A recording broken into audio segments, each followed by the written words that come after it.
السلام عليكم ورحمة الله والسلام على كاع لي ديزاد يوتيوبر. ويا خوتي قبل ما نبدا ان شاء الله je voulais passer le bonjour et un très grand salam surtout à Entente DZ et à Civic DZ qui ont parlé de moi dans leur dernière vidéo. Barakallahu fikum khawti, ça m'a fait mais vraiment plaisir.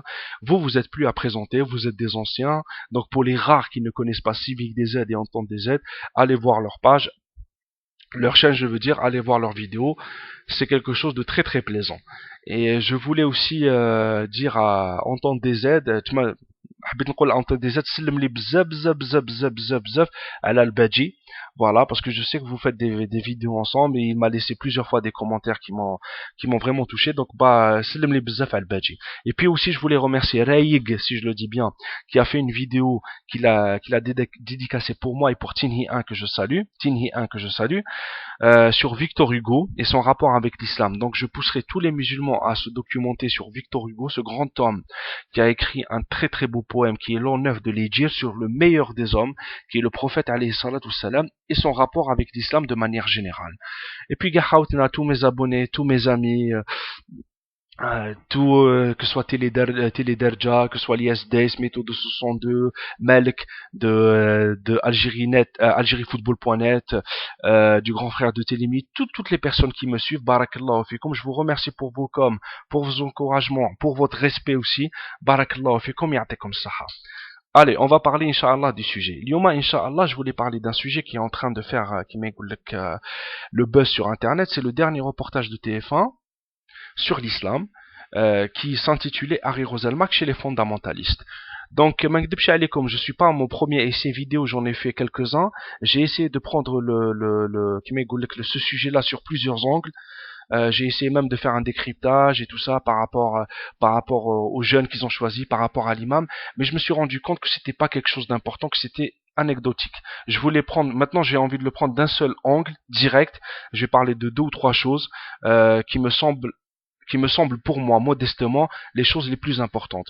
Première chose, dans ce reportage-là, moi je l'ai pas vu, ce sont des amis qui m'en ont parlé, donc je me suis, parce que moi la télé ça fait longtemps qu'elle est plus allumée chez moi, donc je suis parti le voir, comme je l'ai vu, et c'est un reportage qui m'a terriblement ennuyé. Je l'ai vu sur Watt TV, je me souviens même, la première partie elle faisait 33 minutes, la deuxième 46 minutes, et la troisième 22 minutes, mais dans un souci d'objectivité, j'ai dû le voir jusqu'à la fin. C'est un reportage qui m'a strictement rien apporté, qui m'a complètement ennuyé et qui parlait des mêmes sujets qu'on est en train de rabâcher depuis, allez, on va dire 15-20 ans sur l'islam. Voilà. Donc, Khawti, c'est quoi maintenant les sujets, les 5 nouveaux piliers de l'islam? Je vous annonce un scoop, il y a 5 nouveaux piliers dans l'islam. C'est al-hijab, les extrémistes, la polygamie, al-halal et les femmes. Voilà. Donc, à chaque fois qu'on parle de l'islam, on essaye de réduire l'islam et l'histoire de l'islam et la réflexion du musulman à ça. Voilà. Tout le temps. Donc moi je lance déjà un appel à toute la communauté musulmane. Il ne faut plus tomber dans ce genre de piège. Moi je le dis, je le répète, il faut s'élever par rapport à ces sujets-là. Parce que pour nous, en tant que musulmans et qui connaissons notre religion, c'est du domaine de l'acquis. Parce que même pendant un moment, ils ont fait même tout un tralala sur la salade. Je pense qu'un occidental sait qu'un musulman fait la salade. Et nous, par rapport à nous, quand on s'élève le matin et quand on fait la prière et tout ça, moi, je vais parler de moi, personnellement, parce que j'aime pas trop le nous, parce que des fois, il y a des gens, ils vont se dire que je parle à leur place. Je vais parler de moi. Voilà. Moi, quand je me lève le matin, et quand je fais ma prière, ou là, quand je fais mon ramadan, ou là, quand je vois ma cousine, ou là, qui porte le hijab, ou là, je ne vais pas, qui m'a me poser 120 000 questions sur ça. C'est fini, c'est du domaine de l'acquis. Donc, les actes de l'adoration et la pratique et tout ça, pour ça c'est bon. Ça veut dire normalement chaque musulman actuellement devrait s'élever par rapport à ça. S'élever, ce n'est pas ne pas les pratiquer. C'est de se dire, c'est bon, ça c'est des choses qui ont été dictées par Allah. Rasul sallallahu alayhi wa sallam, les plus grandes écoles hadra alayhum, les plus grands savants hadra alayhum, il y a un consensus sur ça. On va pas changer salat, on va pas changer Ramadan, on va pas changer le hijab. Même s'il y a des personnes qui le veulent, mais c'est quelque chose qui est dans le domaine de l'acquis. Donc on va pas de cas parler de ça pendant des heures et des heures. Alors à chaque musulman de ne plus accepter ce genre de reportage. Moi je dis, je le répète, je lance un appel aux musulmans de ne plus accepter ce genre de reportage réducteur. Et voilà. Et moi, de mon côté, ce que je veux dire, Tani, à chaque musulman aussi, d'élever le niveau. Voilà. Moi, de mon côté, je suis en train de m'intéresser aux plus grands penseurs occidentaux, aux plus grands penseurs musulmans, un tout qui fait. Pourquoi? Pour avoir une idée beaucoup plus élaborée sur ma religion, beaucoup plus aboutie, et aussi pour avoir des outils pour pouvoir analyser la société dans laquelle je vis. Voilà, maintenant le musulman, il doit s'intéresser à la politique, à la sociologie, à la philosophie, à l'histoire, et aussi à la physique, à la chimie, à la médecine. Voilà, maintenant il faut qu'on s'élève. Ils essayent de nous enfermer, et il y a beaucoup de musulmans qui tombent dans ce piège-là sur la longueur de la barbe, le hijab, le niqab et tout ça. Ça, c'est des sujets qu'on ne doit plus en parler, c'est fini. Voilà. Il faut qu'on parle maintenant de sujets qui sont très importants et qui sont dans le domaine du fonctionnement même de la société. Moi, pour moi, de mon côté, il faut qu'on passe à ça. Parce qu'il ne faut pas que les gens nous voient avec un œil réducteur. Il faut aussi qu'on soit digne de nos plus grands ancêtres qui ont été à la pointe de ces sujets-là. Voilà. Et qui ont permis à l'Europe, parce que ça c'est quelque chose qu'on essaie toujours d'enterrer, qui ont permis à l'Occident d'avoir une renaissance, parce que la renaissance, la pensée islamique dans la renaissance de l'Occident a eu un poids considérable. Mais bien sûr on met ça aux oubliettes. Maintenant, j'ai envie de parler aussi de quelque chose. Ça veut dire, voilà, il faut élever le niveau, il ne faut plus tomber dans ces sujets réducteurs. Il faut maintenant passer à autre chose. Maintenant, j'ai envie de parler des extrémistes. Voilà, des extrémistes, pour moi, je persiste et je signe que pour moi, ceux qui sont en train de tuer en masse, ceux qui sont en train de bafouer le droit international, ceux qui sont en train d'utiliser des armes de destruction massive et des armes non conventionnelles, ce sont les Américains, les Anglais, les sionistes et toute la marmaille. Voilà, je le dis et je le répète, parce que on nous fantasme les extrémistes musulmans qui est un véritable problème qui est réel, je suis tout à fait d'accord, mais si on fait maintenant actuellement un décompte des morts et on compare les armes qui sont utilisées, ça n'a strictement rien à voir. Voilà. Alors dès qu'il y a un acte qui est fait par ces groupuscules, on l'amplifie, on en parle pendant des mois. Mais quand il y a un acte des tueries, des massacres qui sont faits par les bombes de ces personnes-là, et ben là où on tait l'information, on n'en parle pas, ou là on parle de bavure.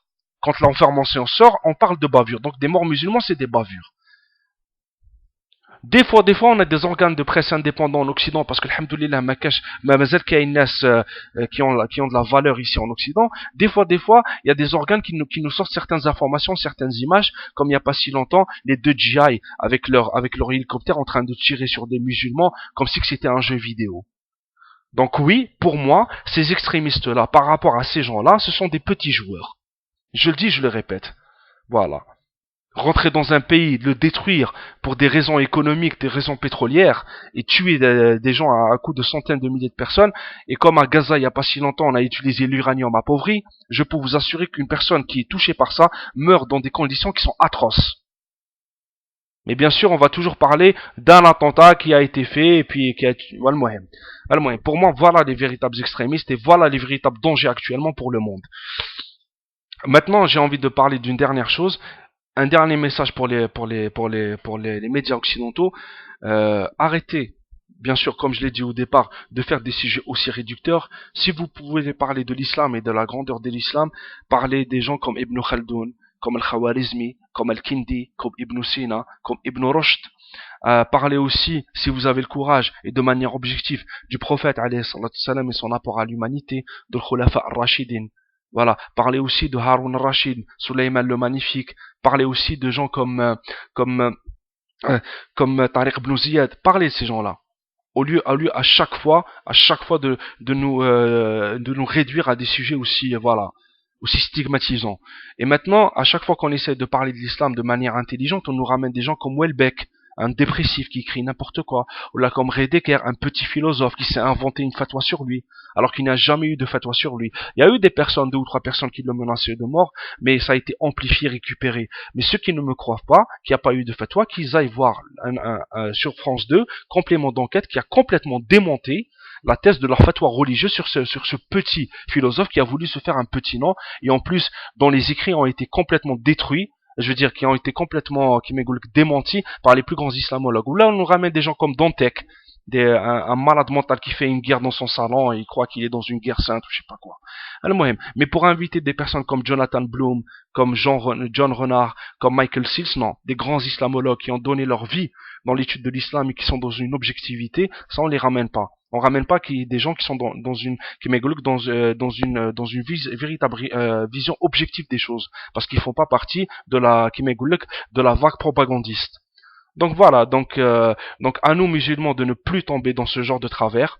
Et si demain on a envie de parler de l'islam, qu'on aille voir les grands spécialistes de l'islam, qu'on n'aille pas voir des petits jeunes de cité, ou là des malades mentaux, des écrivains, ou des petits écrivains, des petits philosophes qui veulent se faire un nom sur le dos de l'islam. Voilà. Et à nous les musulmans d'élever le niveau. Barakallahu fikum khafti, ya'tikum saha, wassalamu alaikum wa rahmatullah.